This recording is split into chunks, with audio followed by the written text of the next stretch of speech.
Hey guys, Coney here, and welcome back to another Let's Play Love, Money, Rock and Roll series.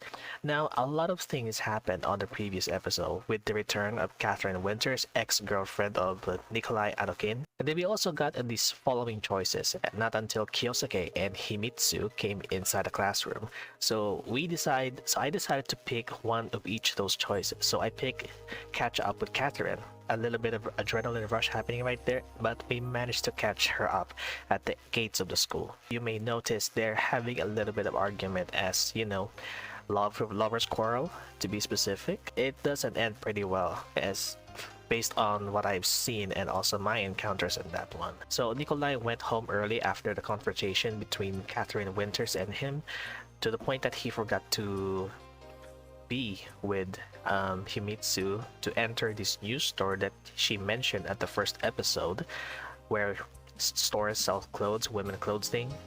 So I guess there must be a reason as to why he didn't want to go in the first place, but as we have seen on the second episode, that explains everything about it.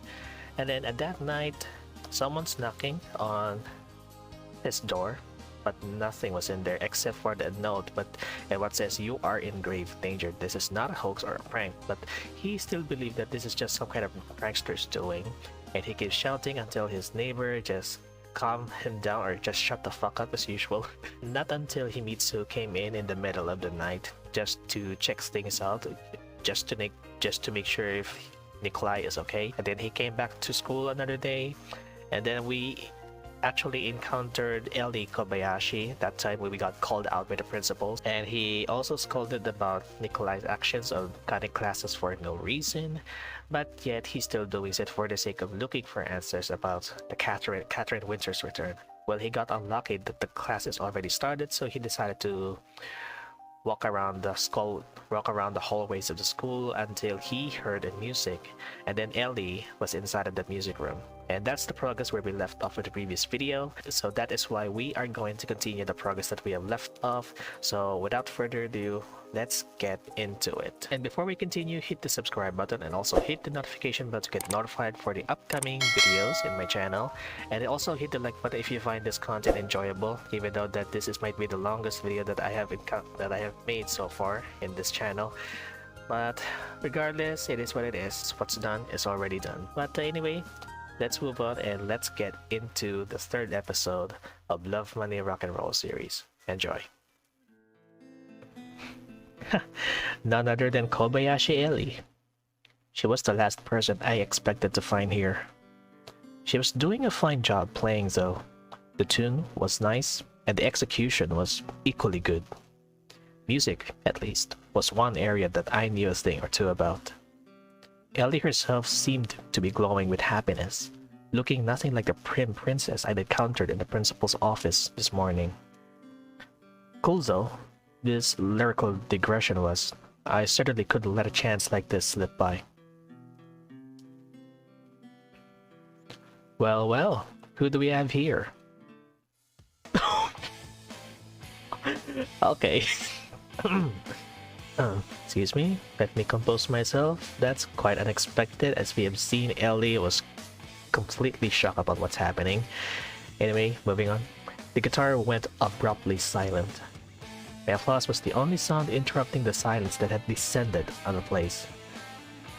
Ojo-sama, I didn't know you played the guitar too. Many emotions flickered across her face. Embarrassment, surprise, annoyance, and resentment. You... Oh, please, pay no attention to me. Carry on. What are you doing here? I followed the beautiful siren song, but I could never have imagined it would be you, Ojo-sama. Enough! Oh boy. Ellie blurted out, stood up abruptly and froze, as if not knowing what to do next. Hey, come on, don't be upset. I just didn't realize you played the guitar.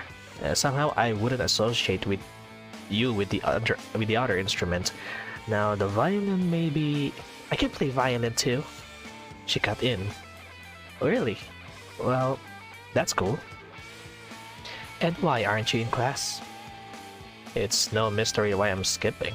What about yourself? I'm not skipping. We We have a break. Alright. Alright. I smirked. You don't have to make excuses to me. I'm not making excuses. You, on the other hand, should watch your behavior. What were you doing at the principal's this morning? Drop by for a cup of tea? In any case, it's none of your business. I wasn't trying to be rude, but that's exactly how it came out. Actually, it is my business, seeing me as my grandfather.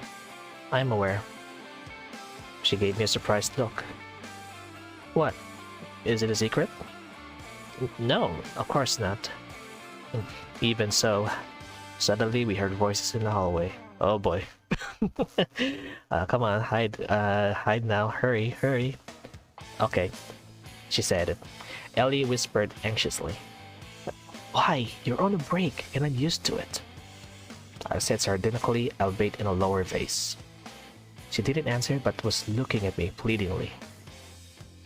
She must have had her reasons. Okay, autosave. I guess we should hide for this one. Alright, fine. Except I don't see where we could hide here. In there! Ellie grabbed my hand and dragged me to a small door which I had missed initially. The door opened into a cramped utility closet. What, here? I hesitated. The closet was definitely not roomy enough for two people. Get in already! Ellie clearly thought otherwise. Next thing I knew, she shoved me inside and stepped in herself. Okay. This is awkward. But that explains everything. Yeah. Great. We were now packed in like sardines. And this place reeked. Yet perceptible through the stench of dampness, moldiness, and dust was the sweet aroma of Ellie's perfume. A killer combination, to say the least. The classroom door opened and several people entered. I think I heard something. You must have misheard, Kiyama-sensei. The principal was talking to one of the teachers. I'm not hearing things. I may be getting on in years, but I'm still more than capable. Heavens no, Kiyama-sensei. I didn't mean anything of the sort. Anyhow, this ramshackle place would be torn down long ago. A third voice joined the conversation.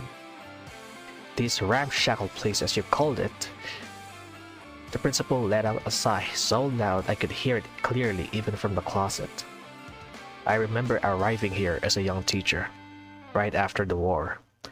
Traded in my rifle for a pointer. You could say, chalk taking the place of ammunition. Huh.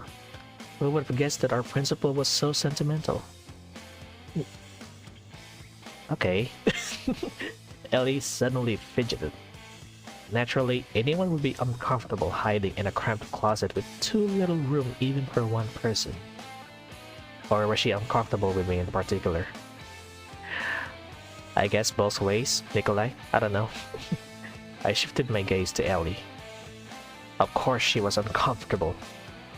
I desperately didn't want to have to be lectured by the principal again because of some Ojo-sama.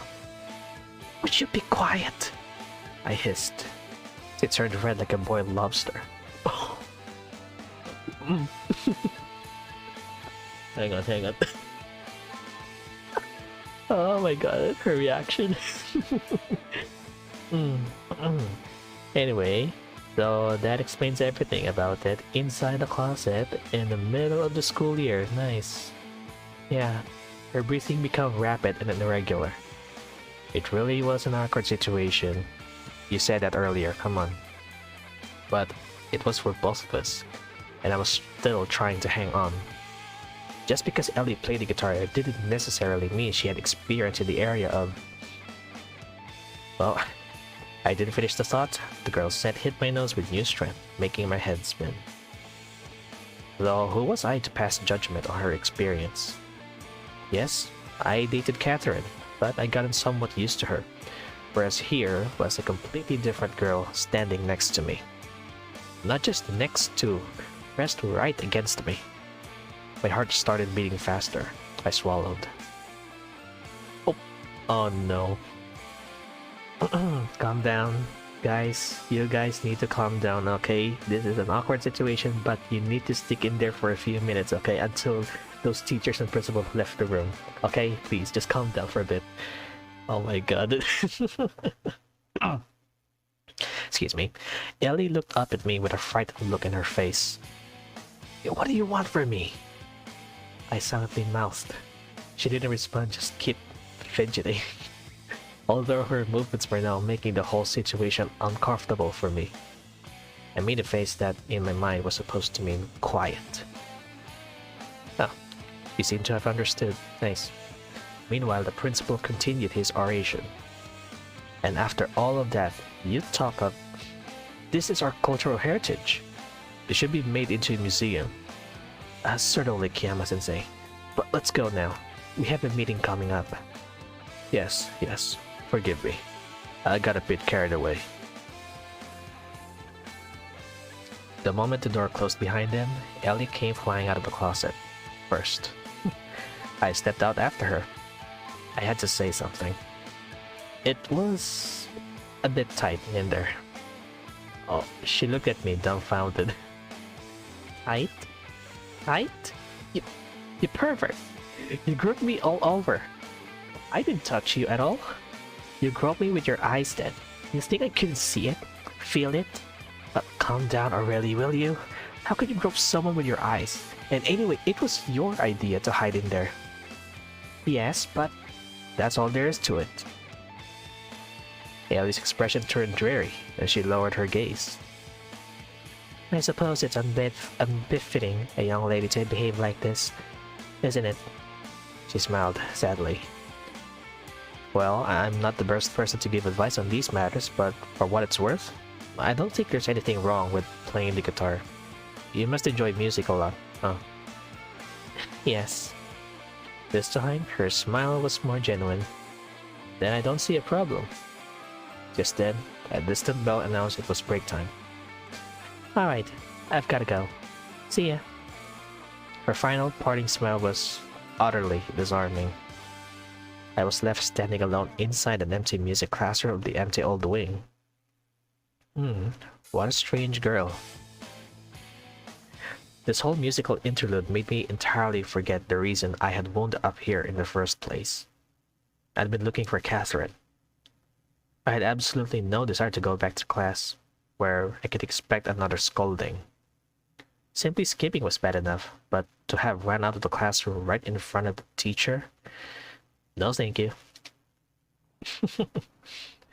I managed to slip out of the building unnoticed, and here I was, free as the wind, strolling down the sidewalk in one of Tokyo's central districts. I just wanted to chill out. This whole day had been a waste. The only thing I achieved was determining that Catherine had not written yesterday's note. The note. Unpleasant thoughts crept into my head. But if she didn't write it, who did? What if it wasn't a prank? Just what was going on? More had happened to me in the past day and a half than over the course of the past year and a half. That entire time, I hadn't really socialized with anyone, except maybe Himitsu. Well, add to that Kiyosake and occasionally Michael. Now, Catherine was back, and there was Kagome and Ellie. What next? Was I going to turn into a magical girl? As if by chance, I ended up near a familiar bar. A couple rounds of beer were an absolute must right now. I'd relax, clear my head, and that's pretty much anything about it. The inside wasn't crowded, which made sense for this time of the day. People were supposed to be either at work or school. Like in that joke about the 3-story building and the hurricane. Even though I wasn't a stranger here, I always had a fake passport at the ready. A classmate whose father worked in law enforcement had hooked me up at one point. There were lots of students at our school who had these passes to adult life. How could you prove it wasn't real? A document's a document, especially when some insolent snot is shoving it in your face. Not to mention that the bar's owner was Russian. Chuckling, he usually told people that he used to be a pirate who was shipwrecked off the coast of Japan. That was a tall tale, of course. Most likely. He was just a regular immigrant, like my parents. I sat down at the counter and ordered beer. Hey, Kolya. What's up? You're early today. Yeah, kinda work out that way. You aren't going to get in trouble at school, are you? You know how strict they are about these things here. I giggled nervously. Okay, I see. None of my business. A good bartender is invariably a good psychologist.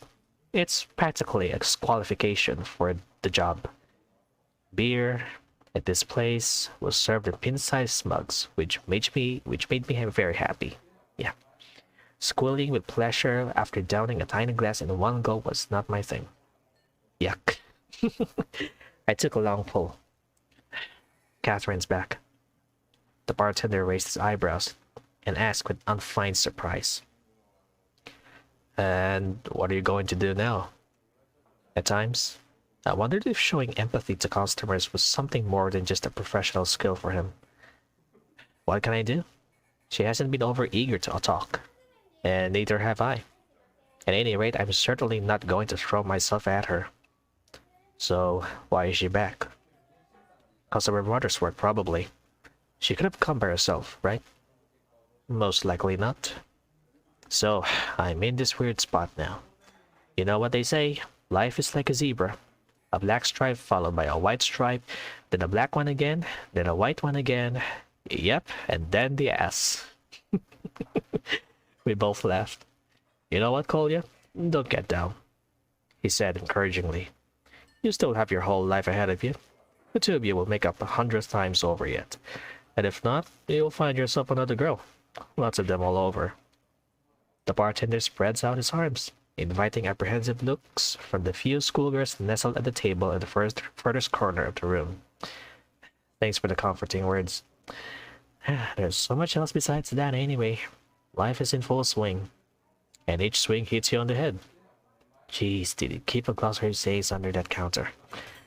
The bar door flew open, and a group of young people entered. Having immediately recognized among them the punks from the day before, I instinctively buried my face in the mug. Ah yes, the delinquents who bullied Kagome at the school gates. First episode, yeah. Was I scared? So it seemed. They sat down at the table and ordered beer and cocktails for the girls. You know them? The bartender asked quietly, leaning in toward me. Wouldn't say I know them, but we've met. I gave them the occasional sidelong glance. I wondered if I should get up and leave. Wouldn't that look cowardly though? Then again, to who? They hadn't even noticed me. No sooner did I think that than one of the guys got up and walked over to the counter. Hey, I know you. If you say so. I said as calmly as possible, without even sparing him a glance. I don't think you know who you're dealing with, Gaijin. I'm not dealing with anyone. So, it wasn't you who punched my friend in the face yesterday? If it was me, you deserve it. Really? Then how about we step outside for a little chat? I looked at the bartender, but he only shrugged. Some empathy, damn it. Alright, let's step out. What else could I do? Huh. That seems a bit unfair. Half a minute later, we were standing in an alley behind the bar. A couple older guys joined the school kids. Where did they even come from? Not so tough now, are you? Said the one I punched yesterday. They'll teach him to stand up for horse. I look at the girl. Compared to her, Kagome was Mother Teresa. Well, what next? Gonna beat me up? 4 against 1? That's impressive. What happened to your code of honor? The Yakuza have one. I sneered at the largest guy among them. You've definitely got the mugshot of a thug.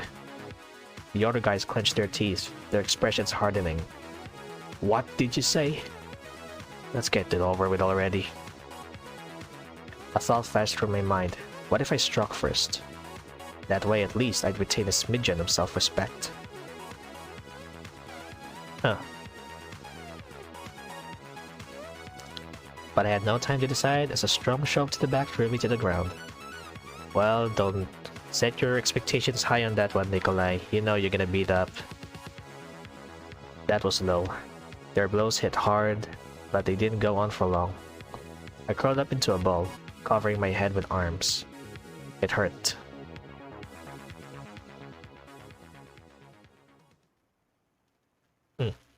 By the time I recovered my senses, the bastard had vanished without a trace. I got up slowly and felt myself all over. Nothing was broken, it seemed. My face was mostly intact as well, except for a black eye. Ouch. Yeah, I can feel that too. I returned to the bar and sat down in the same seat. I no longer felt like carrying a cordial conversation with the bartender. Although, what could he have done? Stand at my side and fight? Call the police? Nonsense. Hey, there's... He pointed off to the side with his eyes. I turned my head. Sitting just a couple meters away from me was... Catherine. Well, hi, I guess. I said a little while later, after waiting for her to start the conversation. Fat chance of that happening. Hi. Catherine replied indifferently. Oh, so they animated this one too as well. This is way different from what I encountered before in the early access, but damn. I shifted to a closer seat while she ordered a cocktail for herself. What's with the face? Nothing serious. She wasn't buying it. I fell. Face first onto concrete several times in a row. Yeah, you'd get lucky, but I'll get it next time. Is that so? Said Catherine apathetically. Ah, these words are getting harder to pronounce. So, are you also skipping school? I had to start the conversation in the most neutral way possible. Also? She looked at me askance. Well, it's nothing new to me. I guess it isn't. I heard you went to the principal. Maybe I did. What of it? The tone of her voice didn't change, but her eyes flashed. Gotcha. I don't want to start everything up again. Then don't. I'm not. Or was I? Just put yourself in my shoes. How would you be reacting? Would you be asking the same questions? What questions? Fine. I understand you're here because of your mother's work, but this particular school... Why? What? Am I getting in your way? Catherine was sipping on her cocktail with an expression of absolute indifference. All signs of yesterday's emotional storm were gone. No, of course not. It's just... when I think about how we parted back then. That's all in the past. You don't really think that I should have chosen a different school or changed my life in any way just because of you, do you? Why would I do that? Simply to avoid running into you again? That's not what I was thinking. She was right, actually. I had no comeback. But she was right only if she really didn't feel anything toward me now. Everything pointed to that being the case, but I just couldn't believe, didn't want to believe, that she could be so cruel. So, everything's alright? Of course. Then we can remain friends? A barely perceptible smirk appeared at Catherine's face. Do you want us to? Why not? The past's in the past. We have to move on. Go on living. You sound like someone with PTSD. That's when I started to get worked up. It's all in the past for me as well, if that's what you mean. Is it? Good. Great. I turned away, pretending to study the menu. Was I supposed to get up and leave? That would be it. I have to forget all about her for certain. Damn it. Was I really still hoping for something? Each time, Catherine hurt me more and more, but like a mindless snap, I kept slamming into the window, as if I was trying to prove something to someone. In the course of this year and a half, I had become so accustomed to living with memories of her that now, when she was so close, I simply couldn't let go of her. These memories seemed like my only hope, the only thing holding me back from doing something foolish and fatal. Was I thinking of something specific? Unlikely. But I was hoping, naturally. I see you're not wasting any time. Catherine gave me a surprised look. Nothing was worse than indifference. Better if she got mad at me. I snatched a cocktail out of her hands and said snidely, "Getting an early start, are we?" As I raised the glass to my mouth, I heard Catherine's indifferent voice somewhere in the background. "It's non-alcoholic." It really was. Sorry. I set the glass back down on the counter. You, on the other hand, have kept to your habits, I see. What do you mean? Her eyes shot over to the empty beer mug, which I had to try to move as far away as possible. God damn it, bartender. It's been a rough day. Yeah? How so? Are you really interested? Just keeping up the conversation, or would you rather that I ignore you? I sighed and answered. I was called into the principal's office. Yep, same as always. Skipping school. Well, you know me. And there was also a curious episode with a certain Ojosama. You're your girlfriend? Are you mocking me? No, just keeping up the conversation I told you. If I'm disturbing you, I can leave. I don't have a girlfriend. Or have I ever? I added in a half-whisper. I see. And how's Himitsu doing? If you're so interested, you could visit her and ask. I don't believe you had a falling out with her. Maybe I will go see her. Catherine responded vaguely and glanced toward the entrance. Was she about to leave? Something stung on the inside. I wanted her to stay, even if she was going to mock me. Himitsu is fine. I don't even know what else to tell you. Same as always, basically. Same as always, is she? She drawled. Are you surprised that someone can actually treat me normally? Of course not. I'm happy for Himitsu. I'll definitely visit her if I get the chance. But now, I need to go. She set the unfinished cocktail down on the counter and stood up. Alright, see you at school. Catherine nodded and left the bar. Dang, bro, you took a beating. Don't even start. How about a drink on the house? Did he want to make it up to me? No, thanks. I think I've had enough for today. I left the bar and stretched. As expected, the bruises ached. Yeah. If the past couple days of my life resembled some dumb manga from Kyosuke's collection, then my encounters with Catherine felt more like a soap opera. A vicious, sticky, dark brew with a beginning, but no end. How long was this going to go on? In less than a year, I was going to graduate. And then what? My dad's savings weren't going to last long. I would need to get a job. Thoughts of higher education didn't even cross my mind. But what skills did I possess? Did I want to toil interminably, day after day, like the Japanese? Did you know that there's even a special word in Japanese that means death from overwork? Questions.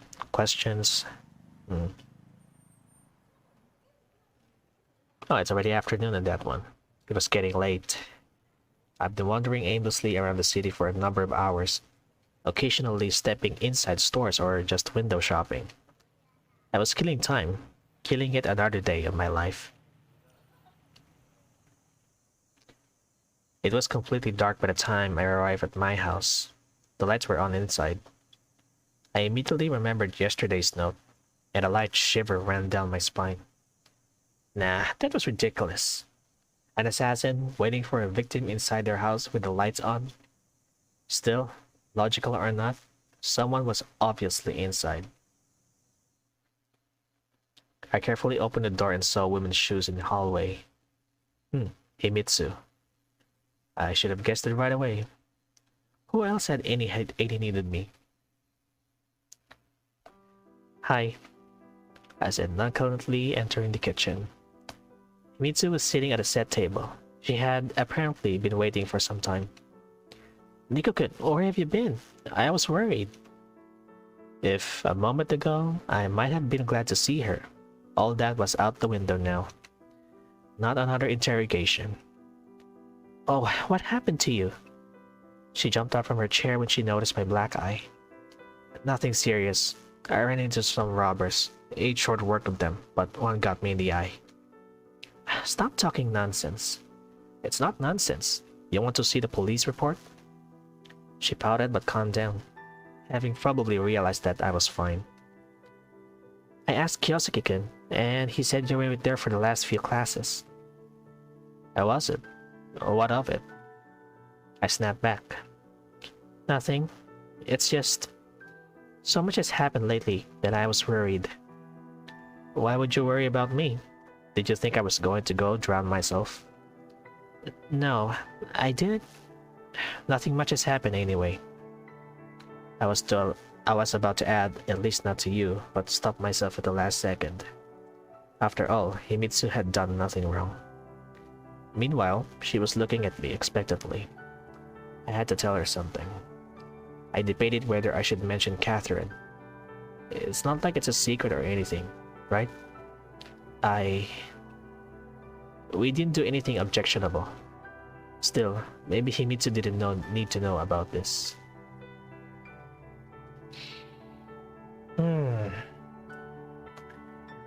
Okay, now this is... say I was with Catherine. Now these choices might affect the relationship depending on the characters that you've encountered. Now so as for this one... okay. Yeah, lie. I just walked around. There was no need to tell her, on second thought. Because, really, what was the point? Ignorance is bliss. This entire time? Well, yeah. Why? Nothing. It's just... Himitsu turned away. She must have realized I was lying. As was to be expected. But I didn't feel ashamed at all. Alright, sit down and eat. The dinner's cold, of course, but you only have yourself to blame. I was in fact hungry as hell. We ate dinner in silence, without talking, without the TV, and without even looking at each other. I could almost feel the charge of tension in the air. It was one thing for me to stay silent, but why was Himitsu keeping quiet? Just because I lied about Catherine? After so many years, Himitsu had come to know me very well, so she knew that there were times when it was better to remain silent, and times when it was better to do the opposite. So, what was she hoping to achieve now? She knew I wasn't a fan of small talk, but the silence was becoming unbearable. How was school? Fine. That's it? Just fine? Nothing happened to Sai-chan? No? Why do you ask? I set down the chopsticks and leaned back in my chair. Probably because you've been quiet the entire dinner. I'm not quiet. I mean, not on purpose. Himitsu got flustered. Then what is it? She was obviously working up the courage to continue. These sorts of conversations had always been difficult for her. Because I was worried. Did you even check the time? You could have called at least. Called? Called where? Here. She replied in a faltering voice. How was I supposed to know you'd be here? We aren't living together, last I checked. Maybe we should. She mumbled softly. I pretended not to hear it. The conversation had clearly taken a wrong turn. Alright, you know what? I'm really tired today. You head home and I'll do the dishes. But I'll see you tomorrow. Himitsu hung her head and stood up from the table. Good night. When the door closed behind her, I breathed a sigh of relief.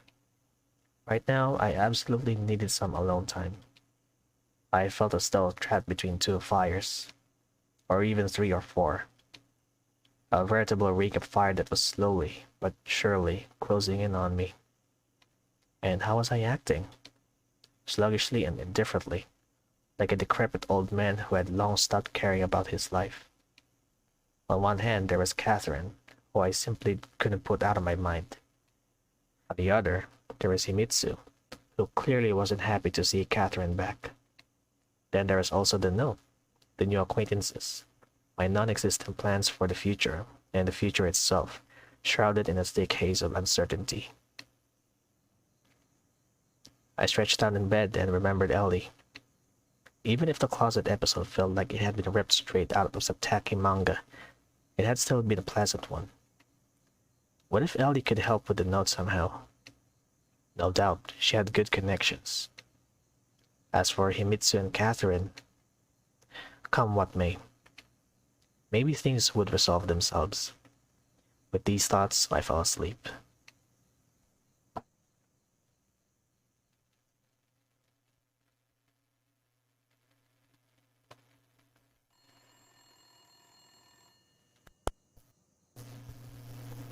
I was woken up by the telephone.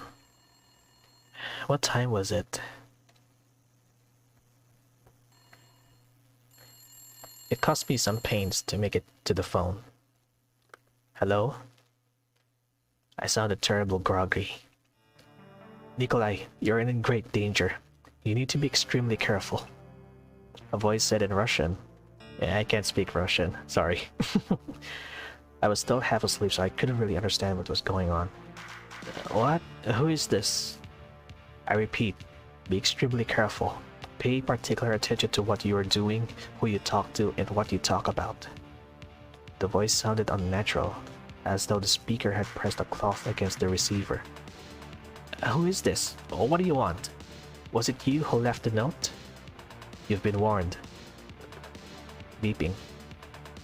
Now I was really scared. Should I call the police? And what would I say? An ordinary school kid of no interest to anyone? A note and a telephone call? It all added up to a prank. But the first thing I did was to lock all the doors and unplug the phone. It could be a prank, but then, who was the prankster? Micah wouldn't do it. But Kyosuke? It wouldn't even cross his mind. And why did all this start just as Catherine returned to Japan? Even if she didn't write the note. I pulled the blanket over my head. Sleep refused to come, but the fear eventually subsided a bit. I told myself that I would try to sort all of this out tomorrow, with a fresher head.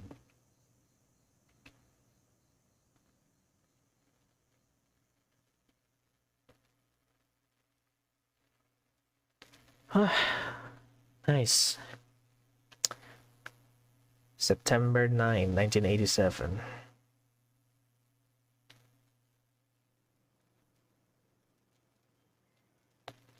Okay, it's already morning. Oh wait, I woke up late. It's already past noon. Oh boy.